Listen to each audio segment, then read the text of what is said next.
One of the quickest and easiest ways to change our relationship to stress is to change the pictures that we have in our heads. I'm Dr. Scott Mills, and in this short video, I'm going to explain the mechanics of this so that you'll be able to apply this in many situations in your life. Hopefully you've already watched the first two videos that I have in this series that will really help you understand how this works. You'll have had an experience of it. If not, it's okay, you can go through the mechanics first, but make sure that you use those two videos, which are the practical applications of how to change the pictures in your mind. It will make it so clear for you, and you'll see how easy and natural it is to change the levels of stress you have in relationship to different events and experiences in your life. So just to make this really clear, I want to explain a few things about the brain. Our brains are filled with pictures, albums of old childhood memories, of our first love, our big kisses, our big events, also our disappointments, those things that have been traumatic. All of these are stored primarily in pictures. That's how we reference them. So we reference these all the time to know when a new situation comes up, if it's a good situation or a bad situation, if it's safe or unsafe.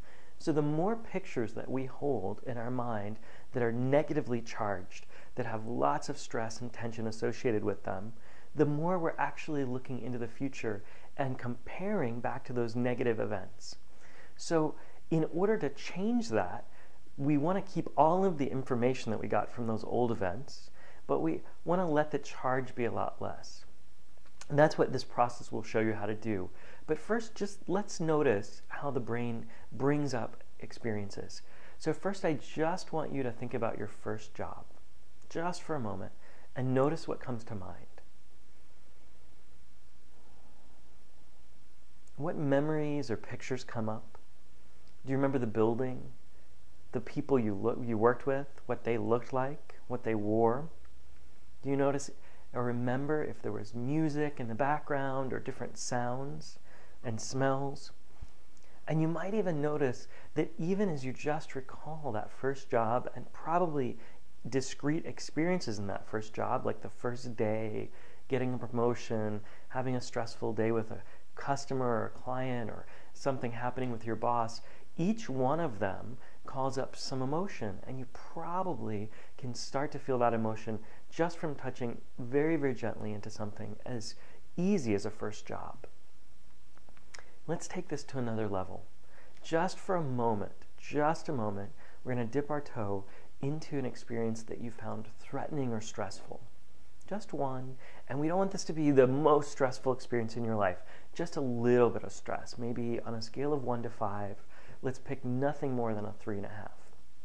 So notice that experience, just call it to mind, and notice how you knew that this was a stressful or unsafe experience. Was it the look on the faces of the people around you? Was it an angry tone? Was it the way people were holding their bodies? And can you notice how even now you can feel some of that emotion coming back? Those pictures are charged, and as soon as we call them up comes the emotion or the interpretation that we've given them as well. So go ahead and just shake that off for a second. Let that go. We just want to have noticed how easy it is to recall that emotion, just as easily as we recall the picture. And know that that's what we're calling up every time we call up that old picture. We can change the charge on these pictures by changing the filters we use to view them. It's almost like a movie or taking a picture where there's some filters that soften the light, some that make them clearer, some that make it fuzzier. So we're going to play with these filters in our minds as we call up pictures. Now you're going to have a concrete example of this that we go through decreasing stress, but for now, you can use just any old experience that isn't particularly one you love or hate, just a neutral experience, and notice as we go through these changes that you can make, the different filters you can apply, if anything shifts for you. For most people, there are going to be 2 or 3 key filter shifts. These 2 or 3 things that once you know what they are, you can apply those filters to the pictures you have in your mind, and it will quickly change the experience.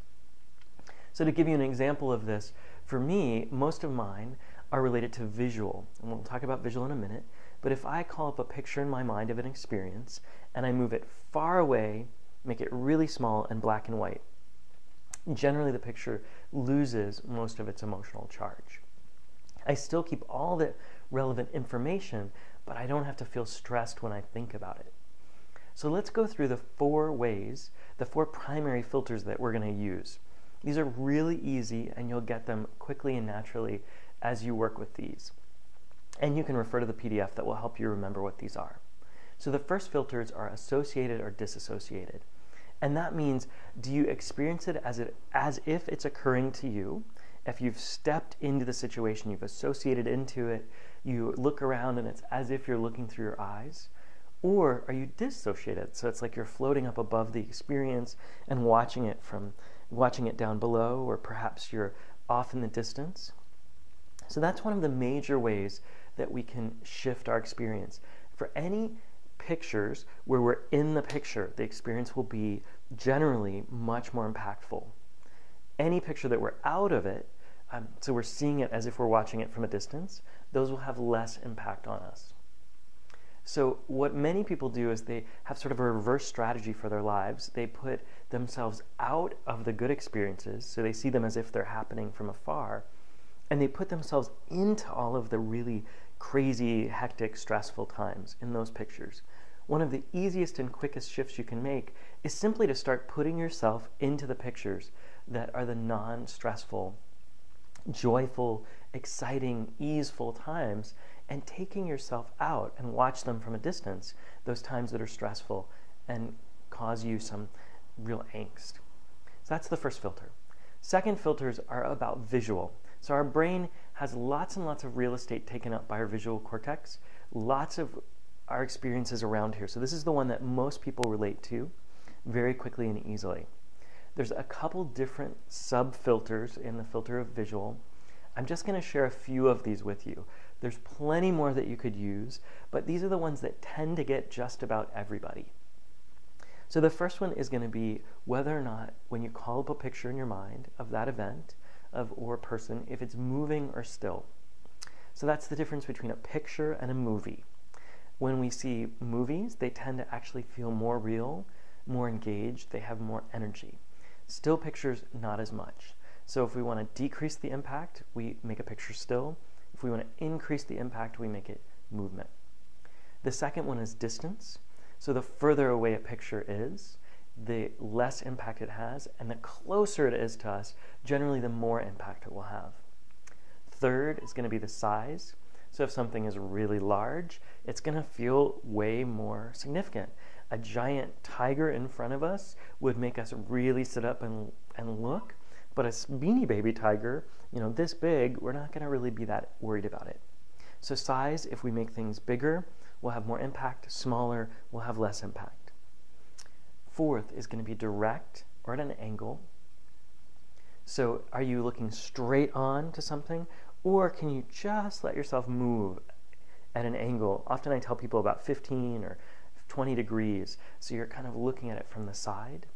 Things that are looked at directly, straight on, will have more impact. Things that are from the side will be easier.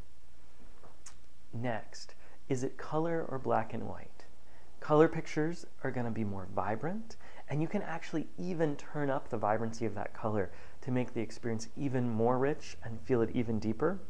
So color is going to have more impact, black and white is going to have less. And then the last one is it flat or 3D? So pictures that are flattened out, like literally like a picture, are going to have a lot less impact than things that are 3D coming at you from all around.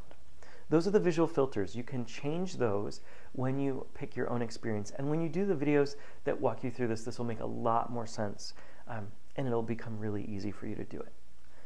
Third category of filters is auditory. And there's just a couple that I'm going to talk about here. The first one is the sound clear or fuzzy. So for most of us, a crisp, sharp sound will give it more impact than a sound that's fuzzy. Is it loud or soft? One of our 2 primal fears as humans is loud noises. So loud voices, loud sounds, they're all going to actually have more of an impact. They're going to perk us up and have us notice what's going on. Softer sounds are not going to have as much of an impact.